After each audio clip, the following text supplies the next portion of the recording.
Oh, well, hey, Beth. It's Jamie, that's me here. Welcome back to my channel. Now, let's go ahead and get into a quick chat, honey.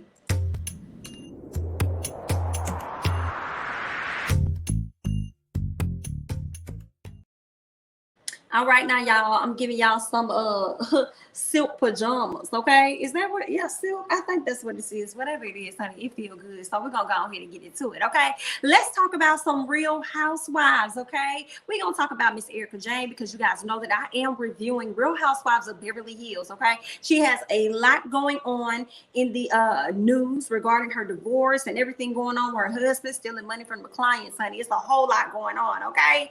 So we will get into discussing what's been going on with her. But before we get into Miss Ericka, y'all know we got to talk about Jayne Shah over there with Real Housewives of Salt Lake City, honey. Because, baby girl, it looked like Ericka ain't the only one in hot water. I don't know what's up with these Real Housewives, okay?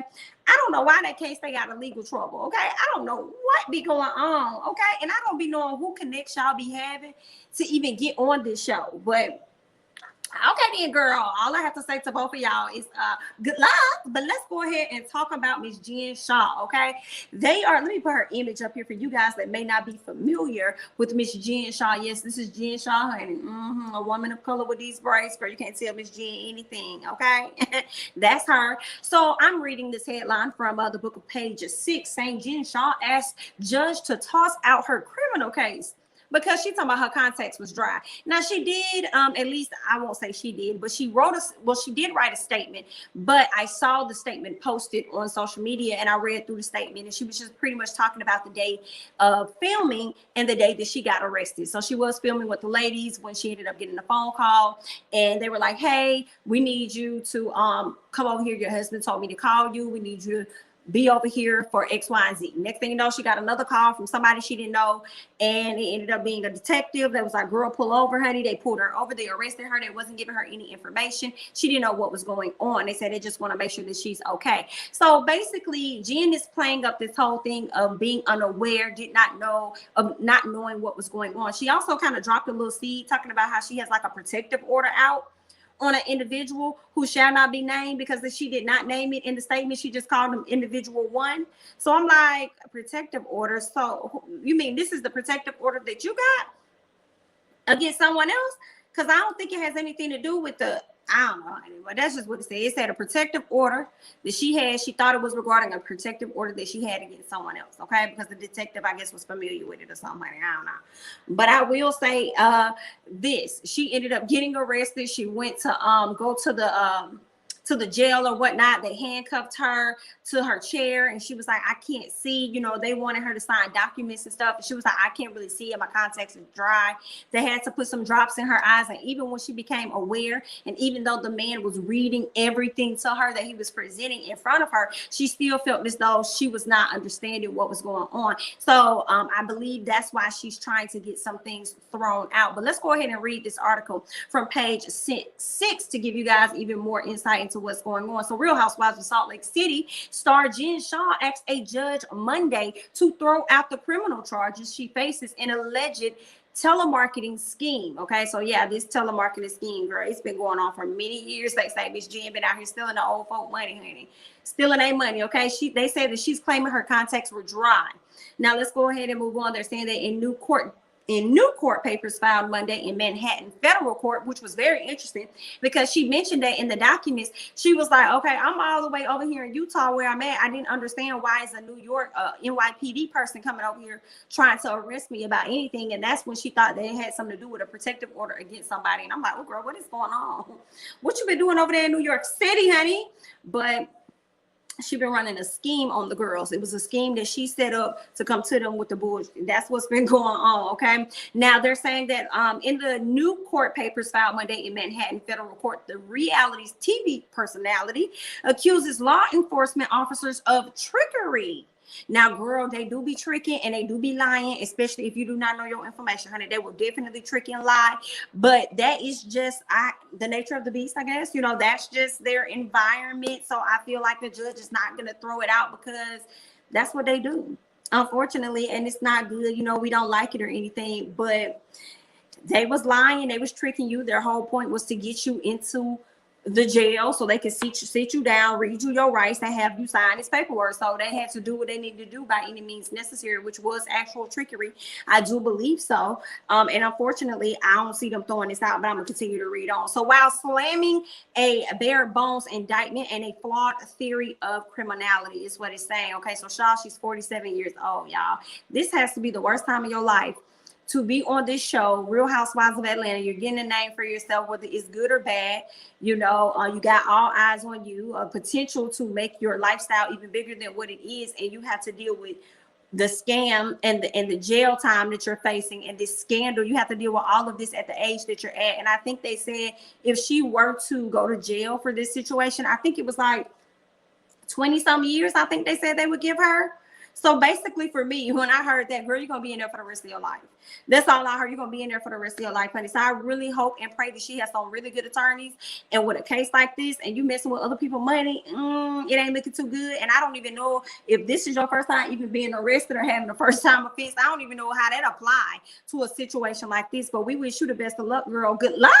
Let's go ahead and continue to read on, okay? Now, she was arrested in March for allegedly ripping off hundreds of victims in the scam she carried out with co-conspirators that spanned 6 states. So that's what she was doing over there in New York. She was running up on the plug, okay? Running up on these old folks and taking their money. What is the name of that movie on Netflix? It's called I Care a Lot. That's what it's giving. It's giving me a whole bunch of I Care a Lot. So if you guys have not seen that movie, y'all need to go and check that out, because all I see is G and Shah. Let's go ahead and read on. Now, when she was doing this crime, she ended up making like $5 million from what I'm seeing. She made about $5 million off these people. Oh, honey, are you related to Tom Girardi? Girl, let's go ahead and continue to read on. Now, in an affidavit, she claimed that she signed a document waiving her Miranda rights, but only because her contact lenses were they were dry. They were in her eyes and they were dry. That's the reason why she signed it. And she was just listening to what he said. So she felt a bit misguided and she felt tricked on what it was that she was doing. So she, you know, she's feeling a way about that. And I'm like, do you not have any good attorneys? Why are they not asking for this? But I guess they told her she had to submit the documentation with the other paperwork as they presented it off to the judge or to whoever's going to be going up against her. I guess the state of New York or whoever, girl. So, oh, honey. Now, her lawyers claim she signed the paper as a direct result of law enforcement deception and trickery calculated to overpower her will. Shah's lawyers also argue that there are multiple flaws in the theory of this case and the investigation. Honey, this thing, girl, girl. It's your word against so many other people. And this little small avenue, you trying to get this case dropped. You're trying to get this case dropped off the fact that you signed a piece of paper because your contacts were dry and you could not see what was going on. When these people have been complaining the same way, I just watched the Tom Girardi, and I hope I'm saying his name right, and Ericka Jayne, the housewife and the hustler documentary not too long ago. And the same way these people started to complain about Tom and him supposed to have been giving them their money, these people was complaining the same way about you, Jen. So you thinking you finna get this case dismissed just because you could not understand what you were signing? Ma'am, goodbye. Goodbye. And I don't know a whole lot about the, lawyering and law and all that other stuff, okay? Because I ain't go to law school when I did get accepted, okay? So I can't tell you. But what I can tell you, I just don't see the judge dismissing that based on the fact that you did not understand what you were writing or what you were signing. I don't see that. Especially if they came and picked you up the way that they did all the way from another state. I feel like they have mounds and mounds and mounds of evidence to go up against you. They feel very confident in their case. So I'm like, is this the angle your attorney's gonna take? Is this the angle your attorney's gonna take? Girl, you may want to get some new attorneys, but for all you lawyers out there that may know a little more than I do, honey, go and hop down in them comments down below and let me know your thoughts about this overall situation with Miss G and Shah, honey. And let me tell y'all, I am looking forward to Real Housewives of Salt Lake City. I don't know how much I can tell y'all. I'm looking forward to it because I have to see all of this go down. Now, I kind of fell off of the season last season, but I got into the reunion. But honey, and y'all know Jen showed her arts last season. Girl, the girls, they're gonna be on your tail, honey. They is gonna be on your tattywhacker, and I'm gonna be here for it, girl. That's all I have to say, honey. That's all I got on Miss Jen. Well, I am reading that she pleaded not guilty in April. You know, she was arrested in March, pleaded not guilty in April to the charges of conspiracy to commit wire fraud and conspiracy to commit money laundering, and is free on a $1 million bond. Ooh, girl, got $1 million, man. Woohoo, girl, listen. If her motion to dismiss the case isn't granted, her lawyers are asking a judge to bar the statement she made after waiving her Miranda rights from being used against her at trial. So what was said? What did you say to incriminate yourself or the other party that is also involved in this situation that I believe the judge told her she cannot have any communication with? So I'm wondering, girl, what did you say about these Miranda rights? Girl, what did you say when they read these rights and you just sat up here and just still spilled out your goods? Oh, honey. Again, like I said, honey, good luck. Let's go ahead and move on. Y'all for to talk about somebody else. Let's get into Miss Jayne Shah. I'm sorry, not Jayne Shah, but Ericka Jayne. Okay, I got a chance to see the documentary, y'all. It was really good. It was very interesting. I'm trying to see what little notes I could have highlighted that was kind of interesting. One was that Tom has been getting over on people for 40 years. 40 years.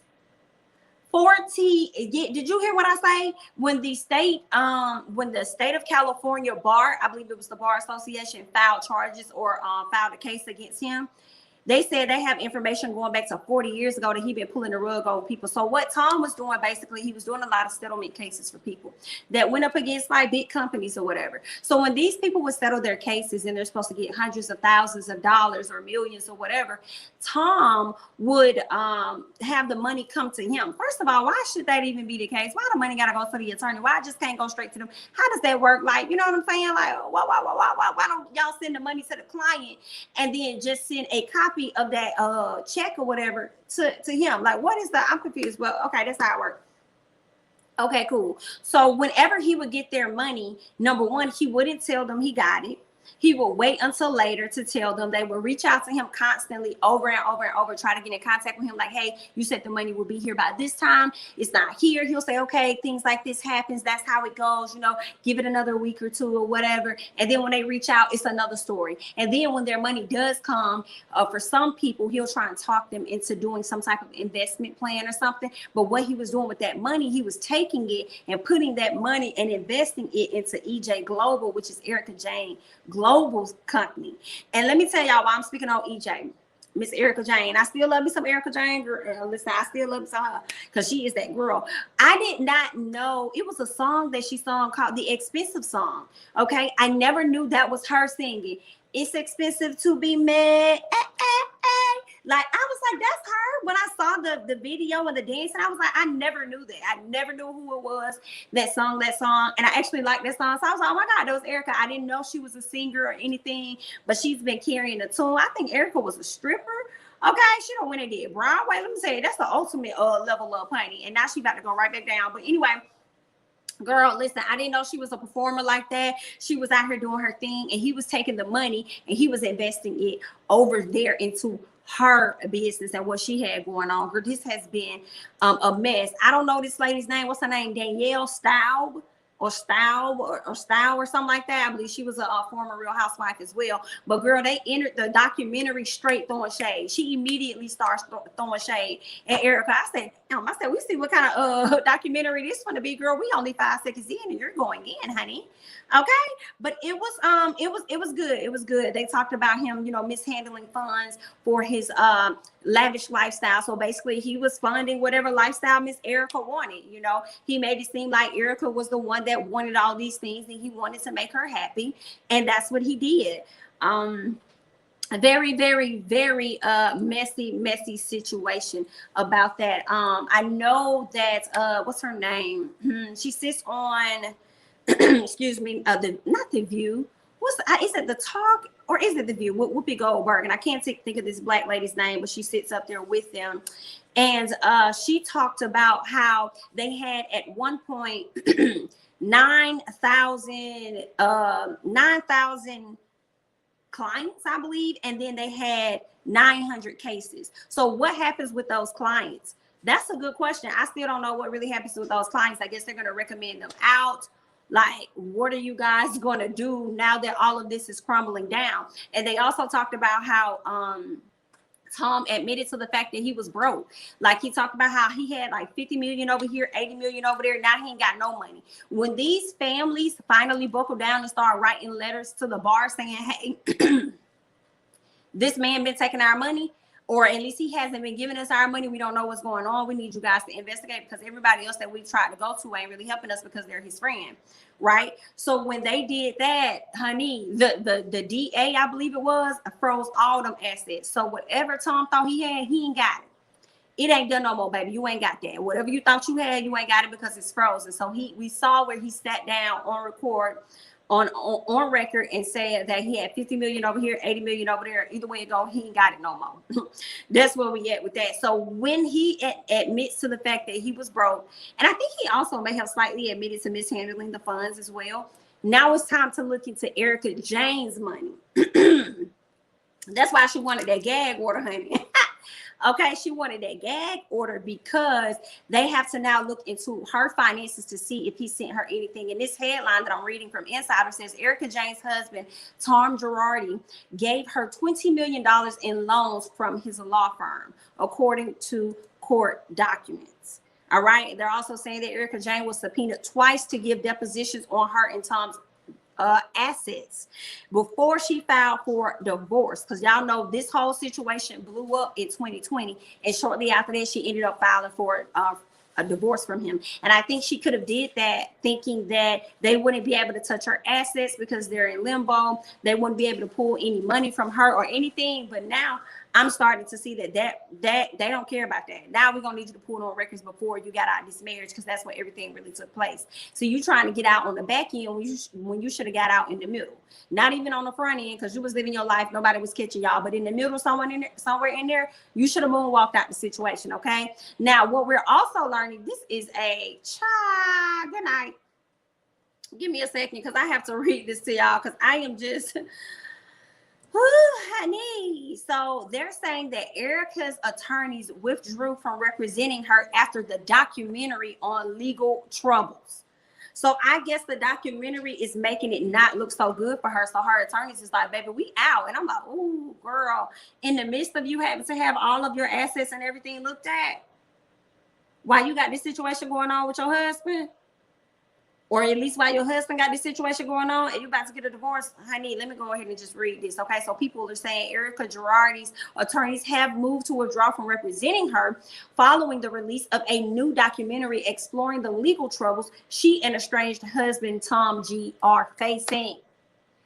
Girl, you tried to divorce this man and thought that you was gonna moonwalk out of the heat? No, ma'am. According to court documents obtained by people, okay, Dinsmore and Shah, the law firm representing her in Tom's Chapter 7 bankruptcy case. You stole all these people money and you have the audacity to sit up there and file for bankruptcy.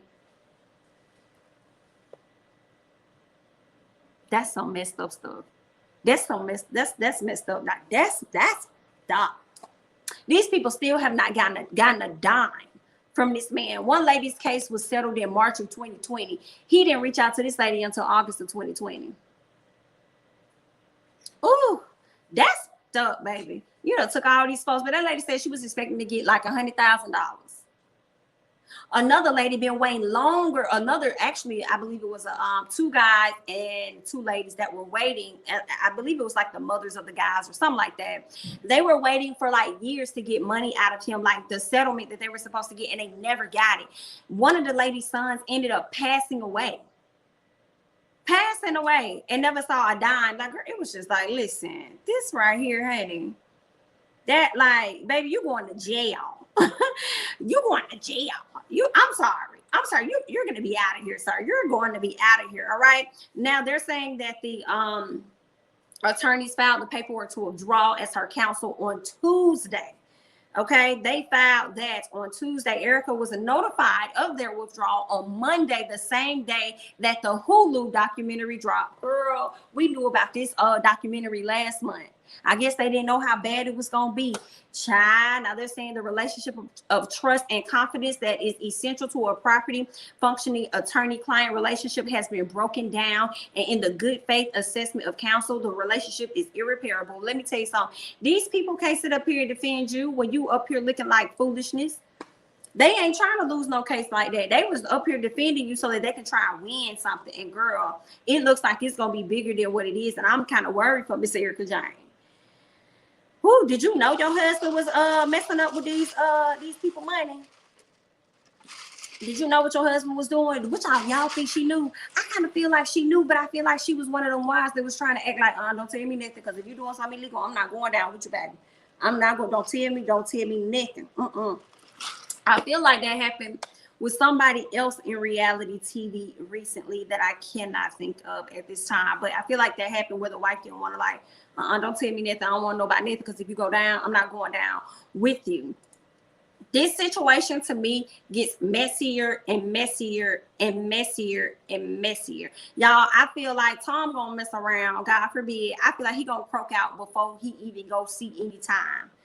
And he gonna leave Miss Erika here having to deal with all of his legal woes and everything. So that's gonna be, that's gonna be a mess, y'all. I don't really know what else to say, but the documentary was really good. I like documentaries, and that was a very interesting one. It was very entertaining because Danielle was out there throwing the shade, and she was keeping it very real. I thought that was highly entertaining, and it was very, informative. You learned things that you did not know about what was going on as far as the situation. I know I heard a lot of uproar about it, but I'm glad that I got more insight as to what was going on and how he was taking these people's money. He was trying really big cases. He was trying really big cases, helping these people, get money that they never saw. And he was up here taking the money, investing the money, and spending the money. And Erika, no, she should have known her husband wasn't making it like that. Like, you can mess around on your money, but as an attorney, you're not supposed to mess with the client's money. They said this man can no longer work in the state of California, which made me wonder, can he still go and get barred in another state? Can he go to Georgia? Can he go to New York? Can he go to Arizona and sit for the bar, pass the bar, and he's A-okay? But if they do a character fitness test on him, that's going to come up in his background, so that's not going to look good anyway. And besides, he's 82 years old. Are you still trying to really practice law at this point in your life? I would have hoped that he put away some type of retirement fund for himself that they can't touch. I would hope that he put that away that they can't touch. But child, you using other folks' money, I think that they don't lifted everything up off the table, honey. Erika said in an interview a long time ago that, she never want to be broke. She said she never want to be broke. And I'm afraid for her. I feel like the only income, well, no, I can't say that. I was going to say the only income Erika is going to have is Real Housewives of Atlanta, but I doubt it. I think that Erika has a fairly decent, personality. I think she has a great amount of friends. Should nothing happen with her, I think she may still be able to go on and live somewhat of a moderate, fashionable lifestyle. She ain't going to be living it up to the highest level that she was, but I think she's still going to be able to kind of keep up with the girls, okay? Because y'all know Erika has always found a way when there was a way that needed to be found, okay? So I can see her still being out here thriving and surviving. But for you guys that have been tuned into Real Housewives of Beverly Hills longer than me, I have to hear what y'all have to say about all of this. Y'all hop down in them comments and let me know how you feeling about all of this. I'm jamithatsme. Don't forget to like, comment, subscribe, share my videos, or follow me on Instagram as well as Twitter at jamithatsme, and I'll catch you guys in the next one. Bye-bye.